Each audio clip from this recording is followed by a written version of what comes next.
Salut tout le monde. Salut tout le monde. J'espère que tu vas bien, que tu passes une super journée ou que tu as passé une super journée et que tu t'endors devant ma vidéo. Alors, j'ai une super bonne idée de vidéo qui me ferait marrer à faire. Donc je vais la faire. Ça va changer un peu des roleplays. Et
je m'apprête à descendre.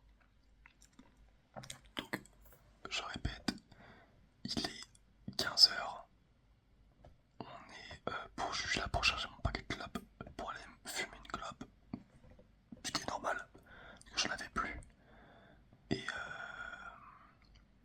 j'entends mon pote en train de baiser avec sa copine. Détail très important que j'ai oublié de dire, on n'a pas le droit de monter dans les dortoirs avant 17h30, du coup la fin des cours. Parce que soi-disant ça a gêné les classes d'en dessous, enfin bref. Donc je m'apprête à partir pour retourner, parce que c'était la pause de 15h30, et donc je m'apprête pour retourner en cours. Et là j'entends, en train de monter les étages, notre surveillant, parce que t'es un surveillant qui traîne dans la... bah, qui nous surveille quoi, quand le soir, et je l'entends monter les étages.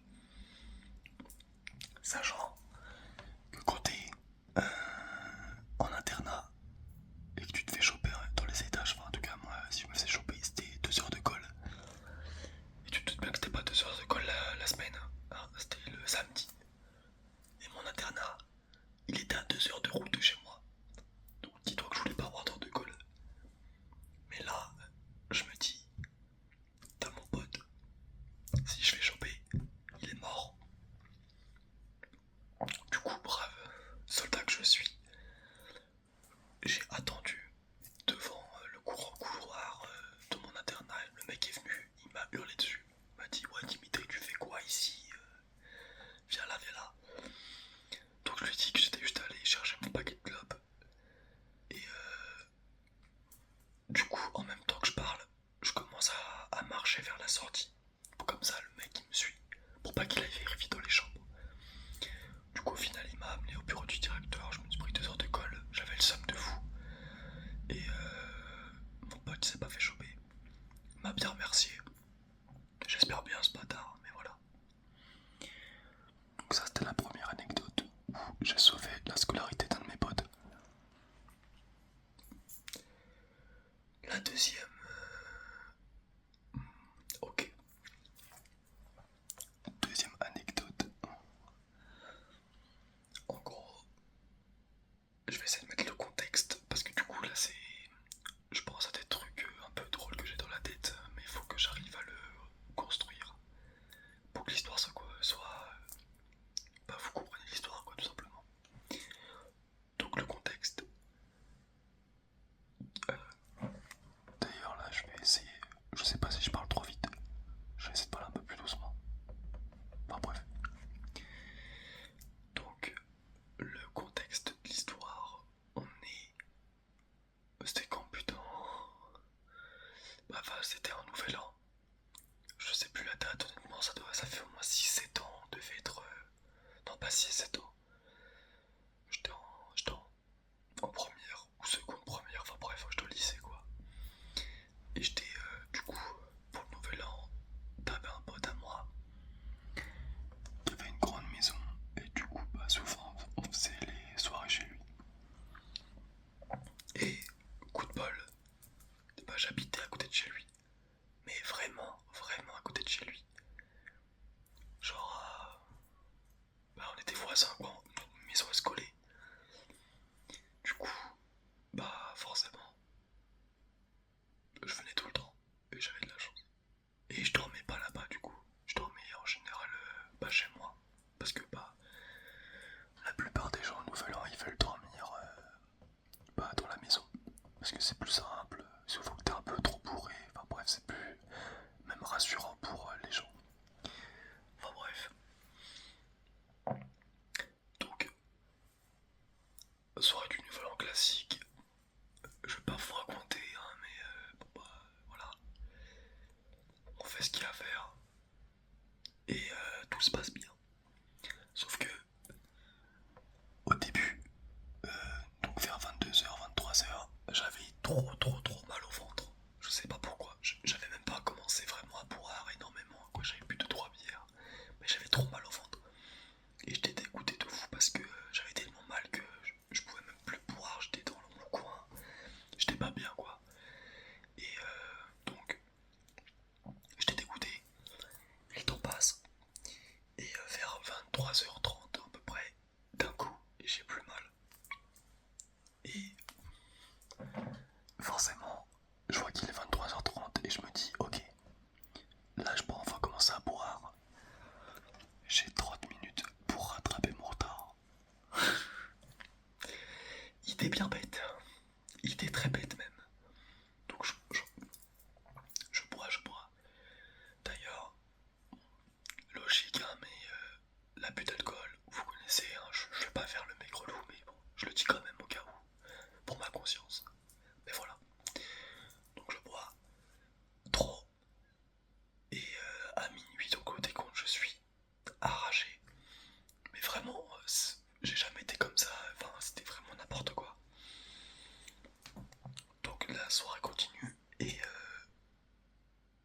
j'ai un trou noir de minuit à 2 heures à peu près.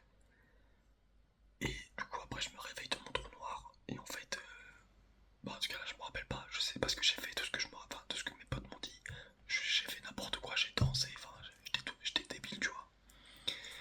Et du coup à 2 heures, je me dis ok, je vais aller me fumer une clope et je vais rentrer chez moi et je vais dormir. Du coup je sors de la maison de mon pote et je me dis j'ai envie de calme. Là je vais, je vais descendre. Sachant que en gros pour que vous compreniez, comment je peux faire, ok. Là c'est la maison de mon pote et là c'est ma maison, ok. Elles sont comme ça, elles sont collées. Et en gros en dessous, donc entre là et là t'as un parking. Ok, qui en gros tu descends, tu vas là, parking et tu remontes et t'as une maison, ok. Ok. Et du coup je me dis bah je vais aller sur le parking et je vais me fumer une clope et après je remonte dans ma maison. Sauf que j'étais tellement défoncé que en gros je me suis mis dans en gare de parking et je me suis endormi. Et je me suis réveillé genre à 6 heures du matin par terre dans un parking. Et ce qui est trop drôle c'est que j'ai trop bien dormi. Genre vraiment j'ai le souvenir de m'être réveillé et d'être en mode totalement genre en mode j'avais dormi dans un lit quoi. Mais le problème c'est que ça s'arrête pas là. Parce que j'ouvre mon téléphone pour vérifier quelle heure il est. Et je vois que j'ai énormément, mais énormément de notifications d'appels de tous mes potes qui se demandaient où j'étais. Et j'étais en mode putain merde. Du coup je les appelle. Parce que j'entends pas, littéralement j'étais en dessous de la maison quoi. Donc j'entends le bruit. Et je les appelle, je dis les gars, pourquoi vous m'avez incendié d'appels? Et tout le monde me dit mais putain Dimitri, on te cherche depuis 2 heures, t'es où? Et je dis les frères, je suis dans le parking. Du coup on va me voir. Et au final, au début je me fais un peu rouster en mode putain Dimitri t'abuses et tout. Après on en a rigolé. Mais voilà donc petite histoire. Honnêtement je sais pas, c'est du coup un super nouvel an mais bon. Abus d'alcool les enfants, voilà. Ok ok. Je vais passer à la troisième histoire. Ok, j'ai une très bonne histoire qui est aussi très drôle. Enfin, sur le coup, c'est pas drôle, mais après le coup, c'est drôle. Donc, on commence pareil. Encore internat. Il s'est passé beaucoup de trucs à l'internat. Du coup, internat. En gros, je venais d'arriver à l'internat et donc en janvier, après les vacances. Et on m'explique les règles, parce qu'il y a des règles forcément. C'est-à-dire qu'à 20h30, non, ouais, je crois que c'était 20h30, on n'avait plus le droit de sortir dehors et on devait rester dans les étages quoi. Donc qui dit 20h30, plus le droit de sortir, dit plus le droit de fumer. Je rappelle, j'étais fumeur à l'internat. Du coup, bah, passer de 20h30 jusqu'à genre 23h minuit sans fumer, à l'époque je pouvais pas.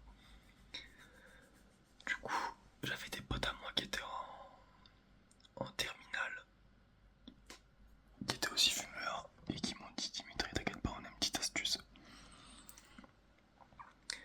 Donc aussi, point très important de l'histoire, on est du coup en mi-janvier et on était en campagne, enfin c'est pas la campagne mais c'est genre un département éloigné, je saurais même pas le citer c'était lequel, c'était vraiment ultra loin. Et t'avais de la neige de ouf, genre vraiment je crois que c'est la dernière fois de ma vie que j'ai vu autant de neige. T'avais au moins 5, enfin, mais en vrai 10 cm de neige, genre t'avais genre ça de neige par terre partout. Ok.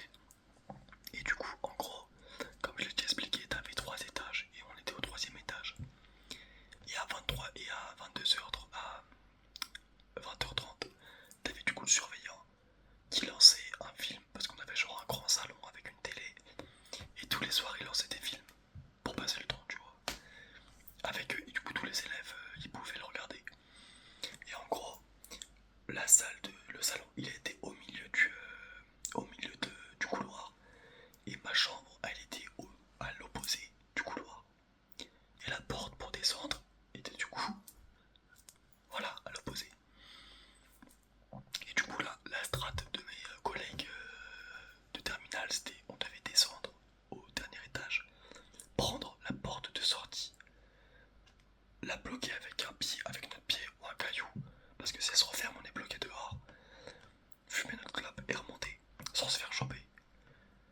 Donc, on se dit ok, moi je marche sur la pointe des pieds pour passer devant la porte et pour descendre. Tout se passe bien. Je descends, on se rencontre avec parce que du coup mes potes de terminale étaient à côté de la porte, donc eux c'est pas ce problème. Donc on se voit, on descend, on ouvre la porte et en gros on bloque, enfin comme on n'avait pas de cailloux, on bloquait avec le pied et on fume notre clope quoi, donc on discute. Et d'un coup, que nenni, on voit le surveillant qui nous regarde et il nous dit les frères, c'est quoi Spins? Genre vous foutez de ma gueule. Bah on se dit bon bah putain on s'est fait baiser, à la limite il va nous mettre une rousse d'une heure de colle au maximum et voilà quoi. Sauf que le surveillant c'était un bâtard. C'était vraiment un bâtard, il était super sévère. Il nous regarde, donc il devait être genre 21h. Il nous regarde, il dit à mon pote qui tenait sa porte avec le pied, enlève ton pied. La porte elle se ferme et il nous dit je viens vous rechercher dans 30 minutes. Donc on était en gilet, je répète, il faisait la neige, t'avais 10 cm de neige. Honnêtement, il devait faire -2, -3. Il neigeait. Et nous on était. En gros, t'avais. Genre, la vérité, t'avais ça. T'es avec un petit toit pour s'abriter quoi. C'était minuscule. Je sais même pas pourquoi t'as ça. Et on était là, à côté de la porte. Personne n'avait pris son téléphone, on n'avait rien. On se regarde. On dit les frères, c'est une tentative d'assassinat là, on va crever de froid, c'est quoi ce bordel? Donc le temps passe. Et la vie, je le jure que j'ai cru que j'allais crever d'hypothermie, j'avais trop froid. Et on était comme ça et on tremblait. Et je sais pas si il s'est écoulé 30 minutes ou pas, mais ça m'a semblé une éternité. Et le mec il ouvre la porte. Je le jure que je ne suis plus jamais allé refumer après. Et je suis monté dans mon lit. J'ai dormi. J'avais trop froid. D'ailleurs j'ai eu la crève 2 jours après. Ce qui est logique, techniquement. Mais voilà. Anecdote un peu plus basique que les autres. Mais c'est plus une anecdote en mode. Bah ça m'a recadré quoi. Enfin, il était un peu taré le surveillant là-bas. Honnêtement. Mais bon. Ça arrive. Enfin voilà. Mes petites 3 anecdotes. Je les ai pas honnêtement recherchées avant de faire la vidéo. Juste là, je l'avais envie de la faire. Ça me faisait rire de la faire. Donc voilà. Donc, si tu as trouvé quelle anecdote est la fausse, note-le dans les commentaires. Et le premier qui trouve, pas, comme je l'explique au début de vidéo, soit je dis son nom. Au début de vidéo, je fais des triggers. Soit tu seras mon protagoniste, non mon antagoniste de mon prochain roleplay. Il y a encore une surprise. Sinon c'est pas drôle et tu peux choisir. Bon voilà. Oublie pas de like la vidéo et de t'abonner. Si tu veux si tu veux être notifié. J'oublie tout le temps de dire alors que c'est important. Ça m'aide beaucoup et ça aide la chaîne et moi ça me fait super plaisir, évidemment. Enfin voilà. Donc j'espère que cette vidéo t'a fait rigoler avec mes anecdotes, qu'elle t'a relaxé